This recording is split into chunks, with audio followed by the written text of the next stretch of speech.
The sting of my palm against Kalen's cheek echoed in the cavernous training chamber. I berated him for having the audacity to return before the job was finished, the target not yet cold. In the next instant, shimmering text materialized in my vision. Baby, don't reward him, he's totally getting off on this. Julian's hands are so elegant I want to kiss them. Doesn't he know Kalen is the director of the entire Umbra Syndicate? LOL, he'll find out when he's locked in the penthouse suite. Yeah, what she said. I stared, baffled. So the incompetent shadow operative who followed me around like a lost puppy was the formidable director himself? And he had plans to lock me away? As the confusion mounted, Kalen captured my hand, his gaze a cloying, syrupy thing that made my skin crawl. He told me not to get distracted, that he, the servant, accepted his punishment. Kalen was the most inept assassin I had ever supervised, a stain on the reputation of our division of enforcement. This latest blunder was typical. He left the mark for dead without confirming the kill. The fool. He of all people should have known that a target left breathing was a target who could be revived, who could then regroup and retaliate against our client. Retaliation against the client was a minor concern. The shame it would bring upon the Umbra Syndicate was not. I was making an example of him at the quarterly division assembly. The memory of his long list of failures stoked my anger. The riding crop in my hand whistled through the air and cracked against his chest. Damn him, he was smiling. My temper flared and I shattered the crystal tumbler in my other hand. In front of the assembled enforcers, I raised the crop and struck him again and again. Crimson welts bloomed across the pale skin of his torso. OMG, just logged on and Julian is whipping him. This is intense. LOL, if you'd gotten here a minute later, you'd have seen Kalen drug him and make out with him. Seriously? Every night, it's a whole thing. Trust every night. Drugged. The words felt wrong. I struggled to comprehend the meaning of the intrusive, floating script. Before I could process it, Kalen materialized at my side like a phantom. He asked if I was tired, if that was why I had stopped. I told him to get lost, to stay away from me. I moved to strike him again, but he caught my wrist, his grip like steel. He murmured that my hand was soiled and he would clean it for me. He produced a silk handkerchief and began dabbing at the whiskey stains. I tried to pull away, but his strength was immense. I ordered the others to restrain him. The assembled enforcers froze, their first instinct not to obey me, but to glance at Kalen for direction. Not a single one moved. OMG, Julian is so cute, he really has no idea his bodyguard is the boss of everyone here. LMAO, the entire syndicate is in on it, except him. I can't wait for the penthouse arc. I wonder how he'll react when he realizes the master he served for years is the guy clinging to him right now, the director. My eyes darted to Kalen. He was meticulously cleaning my hand, beads of cold sweat on his forehead from the lashing he had just endured. His eyes were focused, yet they burned with a barely suppressed hunger. Suddenly, he pressed his cheek into my palm. His lips parted, and a moist heat bloomed against my skin. He was kissing my hand. He kissed it. He kissed it. Julian's hand is so pale and perfect. Why isn't Kalen devouring him already? The slow burn is better. Chill. I think he's about to snap, kissing him in front of everyone like this. Is he going to reveal himself? Revulsion coiled in my gut. I kicked him hard in the stomach, putting my full weight into it. He flew backwards several feet. Wow, Julian is strong. Wonder if he's like that when Kalen. Yikes, that looked like it hurt. Kalen's face says it all. Julian better watch his back tonight. As he flew through the air, I sensed the other enforcers in the room take a collective, subtle step forward, a wall of protective tension. Kalen gave an almost imperceptible shake of his head, and they all relaxed back into their positions. The movements were minute, easily missed on a normal day. But today was not a normal day. Kalen wiped a trickle of blood from his lip and forced himself back into a kneeling position, his spine ramrod straight. He begged for his master's forgiveness. I steadied myself, my mind racing. Whenever I had met the director, he was an imposing figure in a mask and a dark, tailored suit. His voice a dispassionate command from on high. His build, it was undeniably similar to Kalen's. I lifted my gaze to study him again, and my eyes met his. The look in them was electrifying, an untamed desire that sought to consume me. The riding crop fell again. I asked him what gave him the right to look at me directly. Kalen lowered his head, his posture becoming even more subservient, and repeated his plea for forgiveness. Whether he was the director or not, whatever his endgame was, at this moment he was nothing more than a dog kneeling at my feet. The thought made a cruel smile touch my lips. The great director brought to this. I raised my hand for another strike. An aide entered, reporting that Director Vance was being summoned. Prince Caspian was requesting his presence at the conservatory for drinks, and it was time to depart. That was my cue to spare Kalen. I told everyone to clear out. The room, once packed with enforcers, emptied in seconds. They slipped out through hidden panels and high windows, melting into the shadows of the estate. The chamber suddenly felt brighter. Some would blend in with the groundskeepers, others with the household security detail. Most would leave the estate entirely for other assignments. It was all routine, except for Kalen. I asked him why he wasn't gone. He looked up, a picture of innocence, and reminded me that the director himself had assigned him as my personal bodyguard. This guy is so smooth, the director himself, you mean you buddy. He's got the best job in the world, gets TOB near Julian 24/7. Just looking at that cute face must be bliss. Someone define bliss in detail, PLS. I had no energy to debate the validity of the floating text. By day, I was Julian Vance, second son of the powerful Senator Vance. By night, I was the head of the Umbra Syndicate's enforcement division. I told him if he enjoyed kneeling so much, he could stay there all day. With that, I adjusted my suit jacket and left. As I opened the door, a handsome, fresh-faced man with a warm smile blocked my path. Spencer. He was my father's son from his first marriage, born before my mother entered the picture. My mother died in childbirth with me, and it wasn't long before my father remarried, making Spencer the official heir. I'd never had a kind word for him. Before I could tell him to get lost, he spoke first, asking what had upset his dear little brother. His gaze shifted past me, into the room where Kalen was now kneeling perfectly straight, his dark uniform hiding any trace of the recent violence. The scent of incense in the room masked the faint smell of blood. I lied that he had broken my favorite whiskey glass and was being punished for a few hours. Spencer's smile was gentle as he reached out and ruffled my hair. He said a glass could be replaced, but I shouldn't let it ruin my health. A hair PT, anyone else ship Spencer/Julian. I'm starting kids make choices. I want them all look at the way Spencer looks at him. He's drowning in it. The three of them need TO, just work it out and be happy. He looks so gentle and kind now, but last night what he did with that pocket square. I flinched away from his touch, the phantom script making my head spin. Spencer's face fell into a mask of hurt.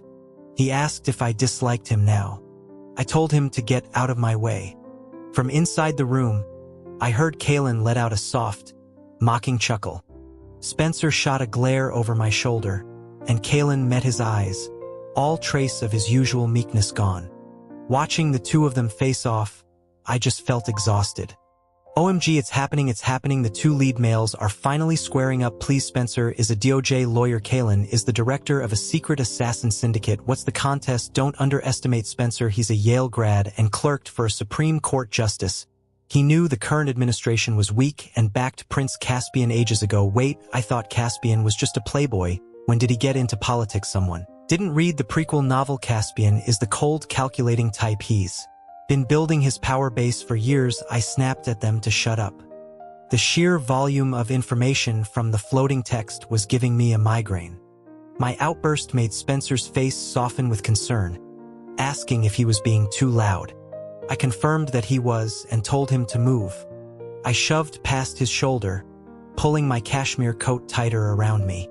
Like clockwork, he stuck to me like glue, promising to be quiet. He always did this, seeking me out despite knowing I couldn't stand him. I ignored him and let him follow me to the front of the estate. As the town car pulled up, I accepted Spencer's offered hand to step inside. The floating text exploded. OMG, OMG, OMG, that's basically holding hands. Kaylin's main love interest status is in danger. Who needs food when you have this feast? Just bring me the marriage certificate already. Did anyone see Spencer's secret little smile of triumph? It's so adorable. I love the gentle type. Gentle only around Julian. Ask anyone at the Department of Justice. I rolled my eyes and kicked out at Spencer as he tried to slide in after me, asking if he was invited. He just caught my ankle, his smile widening. He told me not to be angry, that he just wanted to be with me, and that I could do whatever I wanted to him when we got back tonight. The insinuation was so repulsive, I snatched my leg back. This house was a viper pit. I decided I would stay with Caspian for a few days. According to the text, he was destined to consolidate power anyway. My relationship with him was already strong. This was a good chance to solidify it. After all, I wasn't some aimless socialite. Who wouldn't be interested in a cabinet position? I glanced at Spencer, who was asking what I was thinking about. I told him it was none of his business. He insisted he was just concerned, then launched into a stream of meaningless chatter. My attention was caught by a piece of fabric tucked into his pocket. A silk pocket square. I yanked it out. The monogram was mine. He stammered that I had dropped it a few days ago, and he'd meant to return it but forgot. I remembered the floating text about him and the pocket square, about him whispering my name over and over. UHOH. Julian found it. That pocket square isn't innocent. What Spencer did with it last night. Heh, look how flustered he is. He has a whole collection of Julian's things in his room. Be a good boy and give it back. Julian's hands are so pretty. I just want to. Disgusting. I threw the pocket square out of the car window. As for his room, I'd arrange for a small accidental fire when I returned. Spencer looked wounded, asking what that was for. I shot back, asking if he really didn't know what he'd done. If it weren't for these floating words, I'd still be in the dark. My anger surged and I slapped him across the face. He clutched his chest, his expression one of pure innocence, feigning that I was breaking his heart. The text, however, went wild. Why does Julian always resort to hitting them? What if they like it seriously? Hit me instead. Julian. Spencer is putting on the innocent ACT, but I bet he's struggling not to smile right now. I warned him to be quiet or I'd kick him out of the moving car. He immediately shut up, afraid of truly annoying me. For the rest of the drive, he just sat there, head tilted, watching me with a strange, secretive smile that set my teeth on edge. When we arrived at the conservatory, Spencer again tried to help me out of the car. This time, I slapped his hand away. He looked momentarily defeated, but his smile quickly returned as he cautioned me to be careful. LMAO, our boy Julian kills people for a living, and you're telling him to watch his step. It's that special kind of caring only Spencer has for him. By the way, this conservatory is huge. Is it all rare plants? Spencer's father is a senator, right? Coincidentally, Prince Caspian and Spencer both have a thing for botany. In the original story, that's how they met. Original story. I filed the keywords away. There was no time to dwell on it, because I saw Kaylin. Spencer's eyes narrowed, and he physically blocked Kaylin as he tried to approach me. He spat the word servant as he reprimanded Kaylin for abandoning his punishment. Kaylin, unintimidated, knocked his hand away in full view of the public, retorting that his master had forgotten his signet ring, and he was just delivering it. Kaylin stepped forward, and under the guise of slipping the ring onto my finger, he pressed a folded note into my palm, his fingers lingering, his eyes burning with unconcealed possessiveness. He whispered in my ear that the director had a secret mission and ordered him to accompany me, that Prince Caspian was not as frivolous as he seemed. I discreetly felt the embossed seal on the note. It was the director's authentic mark. So it was true. Kaylin was him. I gave a slight nod. Spencer, unaware of the hidden exchange, watched our proximity with clenched fists.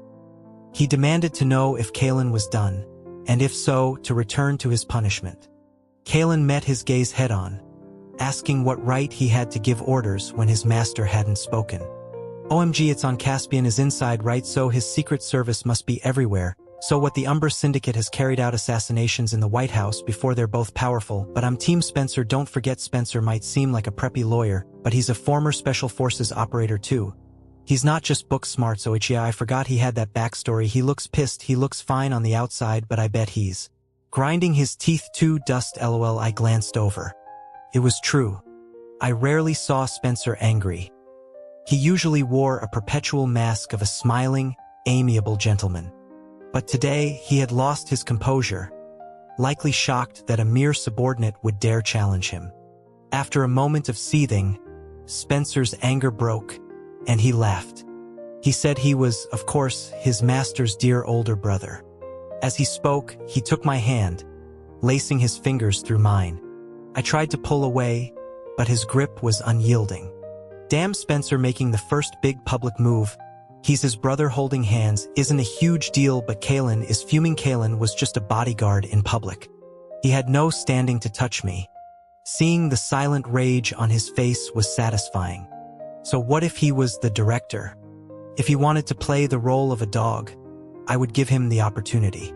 I stopped struggling and, with a deliberate, unpracticed tone, I said his name.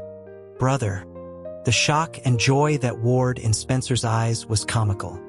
His eyebrows practically shot off his forehead. He said it was the first time I had ever called him that.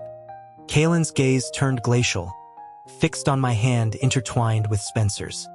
That look, oh man, Julian is in for it. Tonight, it's definitely happening. LMAO. Kalen got owned. He should just use his director persona to be with Julian, right? If he was the director, Julian wouldn't be able to escape the Umber Syndicate's intel network. Is a no joke. Forget that I'm ordering my VIP seat for tonight's show tonight. I gave them both a dark, private smile.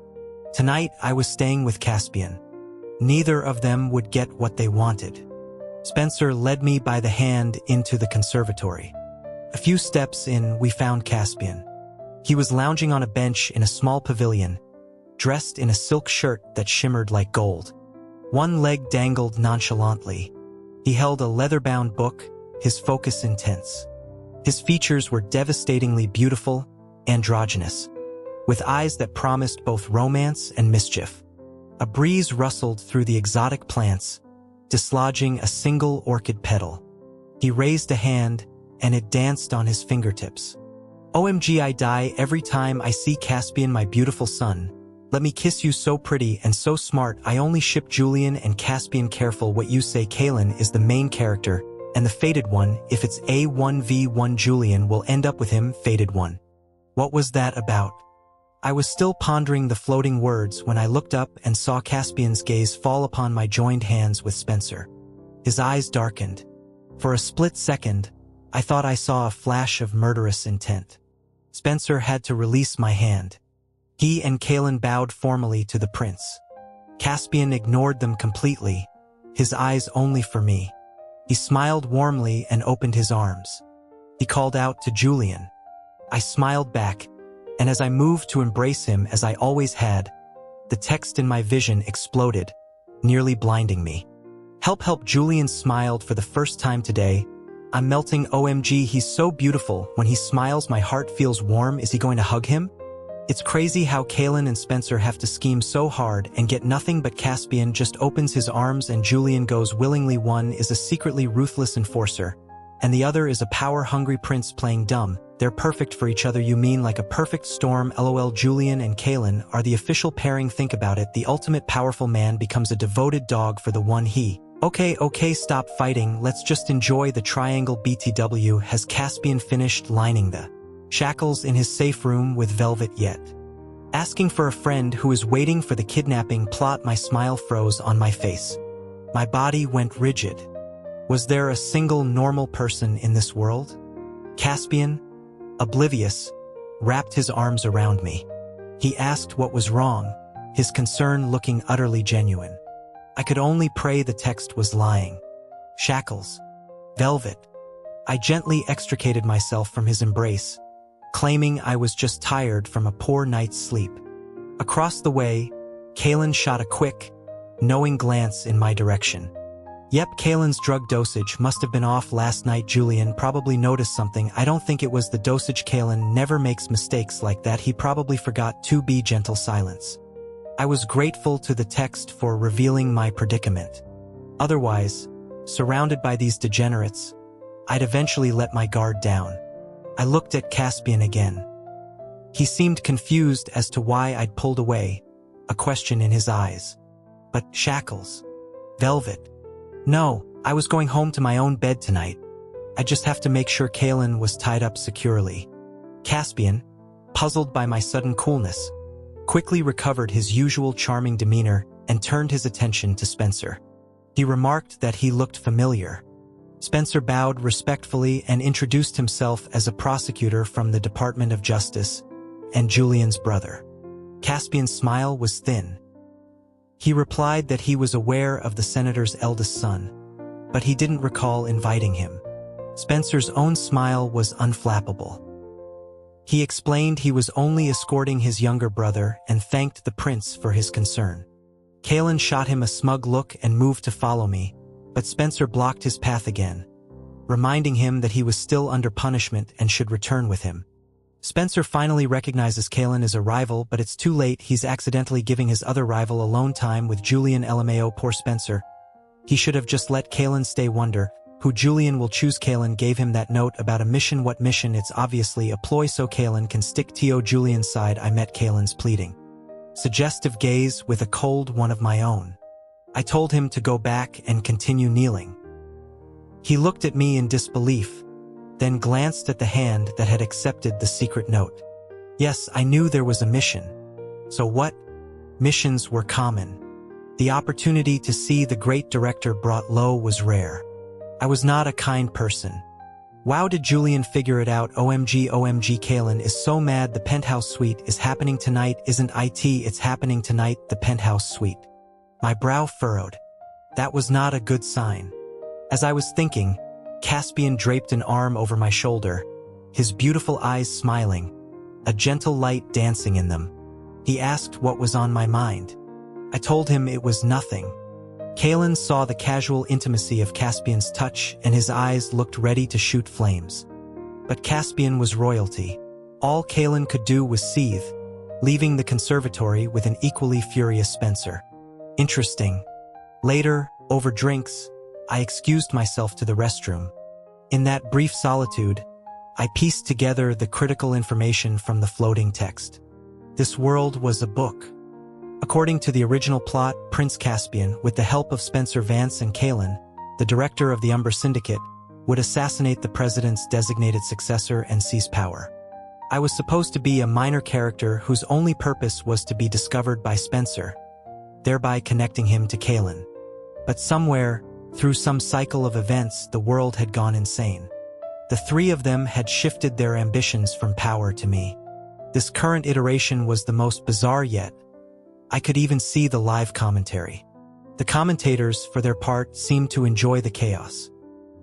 Political thrillers are so boring compared to a three-way romance. Don't be scared, Julian, it's only three.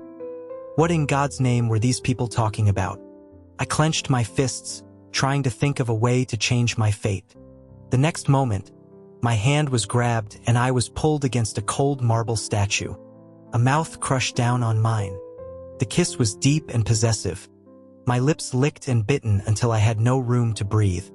Kalen finally making his move. Go. He's finally doing it. Yes, don't just kiss him, get your hands involved, show some initiative, as if responding to the text. Kalen's hands began to roam. In a daze, I felt his fingers brush against the clasp of my belt. I slapped him hard. I warned him to behave, unless he wanted me to kill him. A flicker of shock crossed Kalen's face. I knew the threat was hollow, but it was the only power I had left as his supposed superior. I couldn't imagine what he would do to me if he dropped the act entirely. The air was thick with silence for a moment. Then, a cool voice, laced with a strange vulnerability, spoke. He said he just liked his master so much. I let out a breath I didn't know I was holding. He still preferred playing the dog. I ordered him back to the estate. He obeyed. Whatever happened, I wasn't going back there tonight. I smoothed my clothes and returned to the pavilion. As I approached, I sensed it, operatives. Many of them highly skilled. Caspian's personal detail, no doubt. It wasn't unusual for him to have protection, but the atmosphere felt charged, hostile. Caspian smiled as I returned and handed me a glass of champagne. He asked what took me so long. I feigned normalcy, took a sip and set the glass down, claiming I had caught a chill the night before. Hey, I knew it. Kalen was too rough last night. Julian is so fragile and soft. Who could resist kissing him? By the way, Kalen kissed him so hard Julian's lips are swollen. I subtly touched my lips. They were a little tender. By now, I was becoming numb to the floating text. Still, this place was no longer safe. I needed to find a hotel for the night. I was about to make an excuse to leave when I saw Caspian staring intently at my mouth. Suddenly, he grabbed my chin. Who kissed you? Before I could answer, his mouth was on mine. His kiss was even more savage than Kalen's, his teeth breaking the skin of my lip. I tasted blood. I hissed in pain and struggled, but he pinned both my wrists with one hand, holding them high above my head. My pale arms were exposed. OMG, so white, his knuckles are even pink. I want to kiss them, damn it. I was the division head of the Umbra Syndicate. I would not be manhandled. I drove my knee upward. Caspian gasped and stumbled back. He met my shocked and disappointed gaze, but then a strange, relieved smile spread across his face. As he smiled, his security detail emerged from the shadows, surrounding us. I could fight my way out if I had to, but the consequences of revealing my identity would be severe. A battle between me and Caspian's men would be a declaration of war between the Syndicate and the government. Then again, the Syndicate's director was currently my dog. As I weighed my options, Caspian spoke, his voice laced with resentment. He said he hadn't wanted to scare me, but since I seemed so inseparable from my dear brother, he had no choice. Brother? He was talking about Spencer holding my hand when we arrived. I tried to explain that everyone in the city knew Spencer and I had a terrible relationship. Caspian remained on the ground where he'd fallen, looking up at me, his eyes a mix of fury and hurt. He asked if that was really true. He said he had been in love with me for years, that anyone could see it, so why was it only me who remained oblivious? I told him I didn't understand what he was talking about and that it was late. I needed to return to the Vance estate before my father grew worried. He scoffed, asking if I was worried about the senator or my lover brother. He scrambled to his feet in a rage, grabbed the champagne flute I had set down, and forced it to my lips, ordering me to drink. I clamped my mouth shut. I told him to let me go, and I would pretend none of this ever happened. He glanced at the circle of armed men around us and gave a bitter laugh. He said once some things started, there was no going back. He pried my jaw open. The champagne poured down my throat. I choked and coughed, and only then did he release me. I bent over, gasping, tears stinging my eyes. Julian looked so pretty, like this, a perfect broken doll. I'm feeling some things right now, Caspian. What are you waiting for? Bring out the shackles. The blood drained from my face. Caspian pleaded with me to look at him. Just look, telling me how long he had loved me. I turned and glared at him. I asked if my dear friend Caspian was truly severing all ties between us. He flinched. In the moonlight, I saw hesitation in his eyes. We had grown up together, our bond was like brotherhood. If he truly loved me, he wouldn't want to destroy that entirely. I saw my chance. I told him to at least give me some time to process this. He was silent for a long time, as if genuinely considering it. Desperate to avoid his velvet-lined restraints, I grabbed his hand, my voice now full of emotion. I reminded him that he knew I despised Spencer, so there was no way I could have feelings for him. If I had to choose, my preference would always be for Caspian. Finally, after more of my persuasive pleading, he relented. He agreed to let me return home. In the car, he held me on his lap, his chin resting on my shoulder. He whispered my name, his usually bright eyes now looking exhausted and pained. It was a look that even I found pitiable. I promised him I would think things through and give him an answer soon. His eyes flickered, but his posture remained slumped. As the car stopped in front of my family's estate, he clung to me, his voice small. He asked me to kiss him just once. Just one kiss, Caspian. What happened to your safe room plan? OMG, I think Caspian is a true romantic at heart. Poor guy. Let me hug him to get away from him. I cupped his face and gave him a brief, chaste kiss on the lips. His eyes lit up, his entire being seeming to reanimate. He breathed my name, looking utterly dazed. Julian made the first move. He kissed him. It was worth it. I've been following this live-action adaptation for several runs. This is the first time I've ever seen Julian kiss anyone willingly. Julian's lips must be so soft. I want to taste. I used his moment of shock to slip out of the car.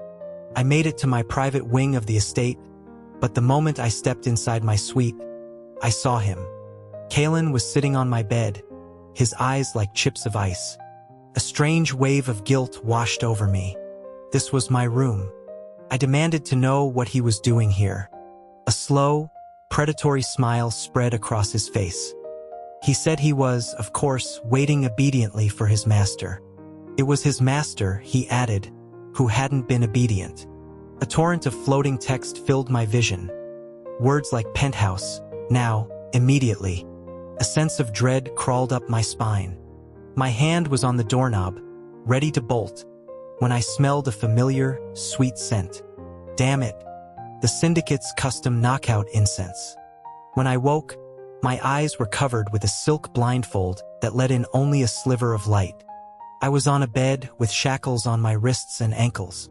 They were cold, bare metal, not lined with velvet. A hand was stroking my skin, so carefully, as if afraid of waking me. He's awake, I can't believe Kalen got the first kidnapping scene. I was betting on Caspian. It's fine, Spencer is already suspicious. And on his way, T.O. get backup from Caspian. They'll be here soon. Good point. I'm switching T.O. Spencer's POV. Julian looks so good like this. Heh Kalen, what are you waiting for? Go for it. Though the blindfold covered my eyes, it didn't block the text. Knowing Spencer and Caspian were on their way was a relief. All I had to do was stall. I decided to feign sleep, but then I felt a hand grip the inside of my thigh. Kalen. My voice made him pause. A low chuckle rumbled from his chest. He said if his master hadn't woken up soon, he wouldn't have been able to hold back. I told him to get a grip, that we were both men. He replied that he was perfectly lucid. WTF, why did the screen go black? What is this nonsense? I'm a paying VIP member. I should be able to see everything. I'm filing a complaint. When Kalen used to drug him, at least we got audio this time. Julian is awake. Just a little censorship is fine, right? I stay up late for this tense drama, and they give me a black screen. Hey, the complaints worked its back, but why is the censor bar on? I felt Kalen lean in to kiss me. His voice was a low command in my ear. Beg me. A tremor went through my body as a foreign warmth spread across my skin. Please, I whispered. He told me it wasn't sincere enough. He wanted me to beg my brother. I asked which one, Spencer or Caspian. Tears of humiliation pricked my eyes.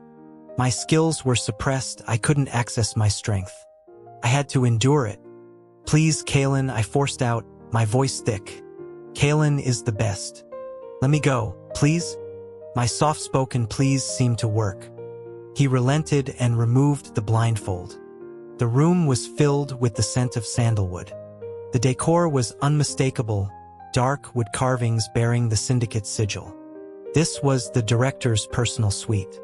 My vision cleared and I met Kalen's eyes. They held the same possessive, predatory hunger as always, but now with a hint of seductive promise. He told me that begging with words got the blindfold off. As for the shackles, he suggested his master should try to guess what would get those removed. Kalen is a beast. I'm switching my allegiance from Caspian. Stay strong, friend. Wait until Spencer and Caspian arrive. It'll be even better. Damn perverts. My priority was getting free. I told him I needed some time. LOL. Julian says that T.O. everyone, he's got serious player vibes right now. So what, it's an honor T.O. be played by him? I want T.O. be played 2-time? He sneered. Is that what you told Prince Caspian, too? He had followed me. Seeing the dawning horror in my eyes, Kalen's control finally snapped. He yanked open my collar and bit down hard on my shoulder. I cried out his name, asking if he was insane. He lifted his head, his eyes wild. I have been for a long time. An enforcer reported from behind a screen. The director was informed that Prince Caspian had arrived with his personal guard. The intelligence division also reported that Spencer Vance had somehow acquired a mobilization order for a federal tactical unit. Awesome, the rescue squad. Wait, how did Spencer get that order? Anyone from his POV have the deets? Yeah, in this timeline Spencer didn't align with Caspian. He secretly cultivated a relationship with the ailing president. The order is from the president himself to be used in case of a coup. But won't the president be mad at him for using it like this? The president is on his deathbed. He can't be mad at anyone. It's all about who wins the succession battle between Caspian and the VP now. Excellent. Wait, the enforcer called him director. I should probably feign shock at the revelation. But Kalen was no longer interested in my performance. He caressed my face, his expression manic. He asked me which of them I liked more. I hesitated. He just scoffed and said it didn't matter. I would only ever be his. He told me to be a good boy and then walked out from behind the screen to face his rivals. Damn him.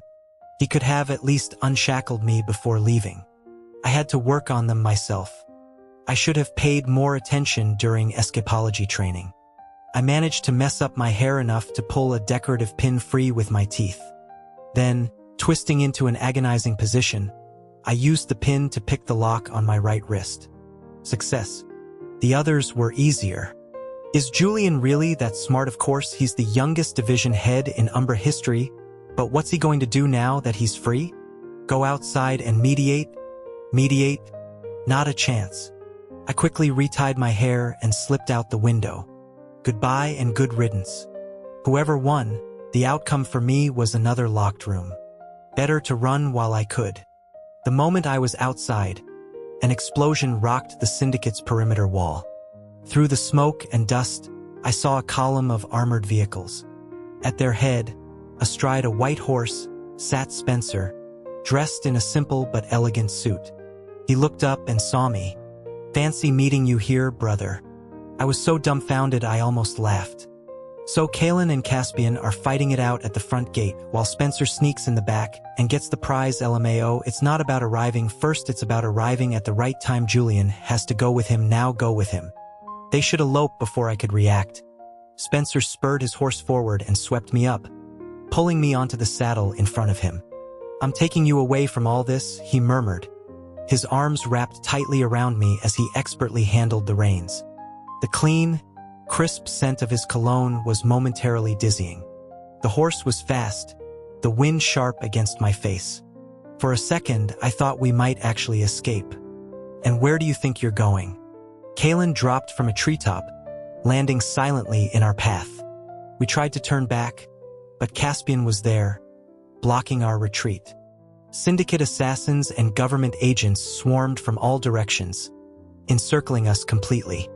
They finally realized someone was stealing their treasure. My favorite scene, the ultimate showdown. I wonder who Julian will choose. Isn't it obvious? He's literally on Spencer's horse. Kalen's whip shot out, wrapping around my waist and yanking me from Spencer's horse into his arms. I swallowed hard as his face loomed inches from mine. Baby, he purred, why can't you be good? Do you really like him that much? Caspian drew a handgun, aiming it steadily at the hand Kalen had on my waist. Julian, he said, his voice dangerously calm. You told me to give you time. Was it so you could run away with him? My head was about to explode. This was insane. Did any of them remember this was supposed to be a political thriller? Caspian fired without hesitation. Kalen leaped into the branches of a large oak to dodge the bullet. He gently placed me, my power still suppressed, on a sturdy limb, gave me a quick kiss on the forehead, and then dropped back down to join the fray. The ground below devolved into chaos. The tactical unit tried to engage the syndicate assassins, who simply used their agility to leap into the trees and vanish. Caspian's agents would pursue them into the canopy, only for the assassins to drop back down and engage the soldiers on the ground. The three leaders were just as chaotic, arguing furiously. He obviously loves me the most. You know nothing. He said he'd give me time to win him over. That's called a polite rejection, you idiot. I'm the one who sleeps in his room every night. You what? The floating text was even more frantic. I vote for Spencer, he looked so hot on that white horse. Are you forgetting Caspian's gorgeous face, that royal aura, those eyes, those lips? I'm sticking with the devoted dog trope. Kalen is the best, he gave up everything. Tob Julian's servant, all three, and no matter what you say, I ship all three. Stop. I yelled, my eyes and ears aching from the sensory overload. But they didn't hear me, or they didn't care. Could someone, anyone, just save me from this? As if in answer to my thoughts, a voice echoed in my mind, seeming to come from both very far away and right beside my ear. Detecting severe plot deviation in World 703-359-6984. Initiating narrative correction. My eyes brightened. OMG, just got here and Julian is whipping someone. This is wild. Huh, wait, why are you resetting? We haven't seen enough yet. Yeah, I second that. I'm filing a system complaint detecting high volume of viewer complaints in World 703-359-6984. Oh no, don't tell me you're canceling the reset because of them. Reset will proceed regardless. Excellent. Now initiating reset countdown. All live-action viewing portals will be closed. The shimmering text in my vision vanished instantly. Reset in 10, 9, 8.